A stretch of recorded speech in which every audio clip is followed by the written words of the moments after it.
Dan selanjutnya kita akan berikan kesempatan calon presiden nomor urut 3 untuk bertanya kepada calon presiden nomor urut 1.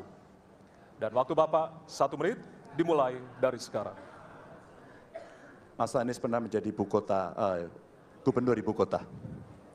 Dan hari ini menjadi isu publik, saya barusan dari IKN.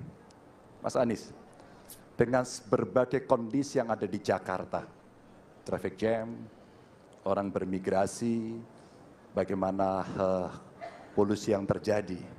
Saya ingin dapat statement yang clear dari Mas Anies.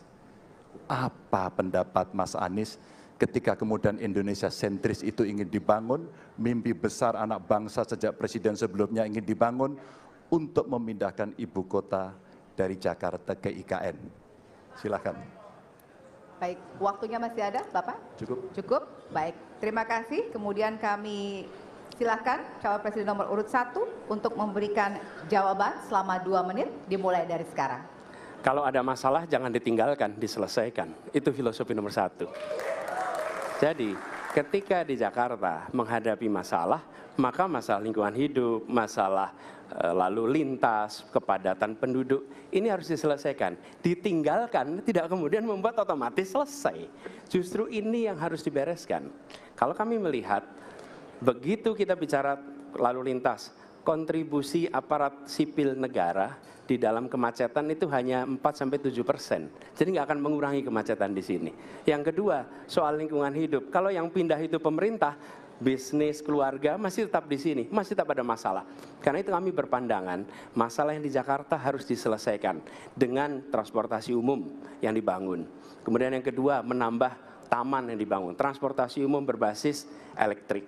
Dan itu semua dikerjakan untuk membuat Jakarta menjadi kota yang nyaman, aman, kota yang membuat kita bisa hidup dengan sehat. Itu terkait dengan Jakarta. Jadi, jangan kita meniru pemerintah Belanda. Mereka punya kota tua. Ketika kota tua turun permukaan, mereka pindah ke selatan, bikin di sekitar Monas. Ditinggalkan, masalah tidak diselesaikan. Kita harus menghadapi masalah dengan menyelesaikan. Lalu yang kedua, terkait dengan IKN. Ketika kita memiliki masalah yang masih urgen di depan mata kita, di Kalimantan sendiri, kebutuhan untuk membangun sekolah yang rusak sangat banyak.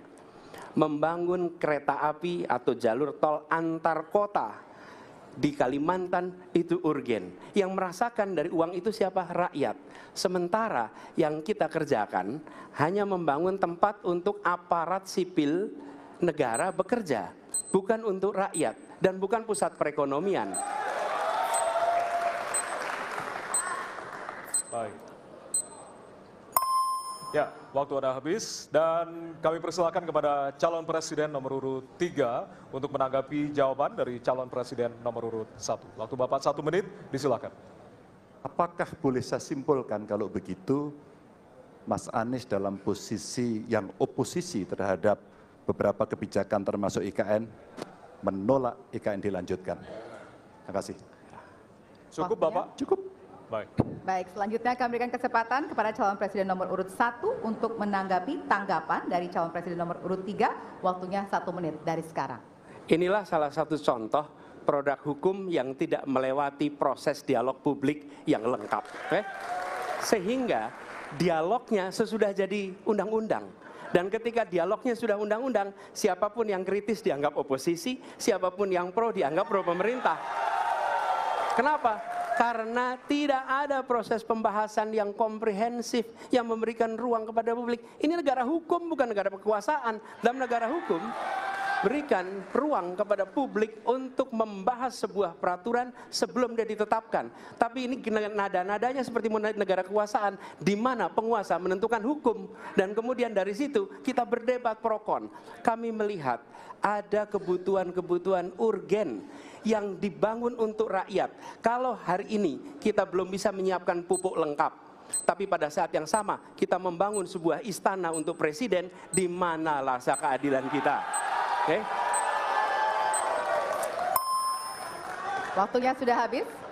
Ya, dan kami masih ada 1 segmen lagi. Untuk itu kami persilakan kepada bapak-bapak untuk kembali ke tempat duduk masing-masing. Masih ada satu segmen lagi untuk bertanya dan juga saling menanggapi. Kami persilakan Bapak-Bapak untuk kembali ke tempat.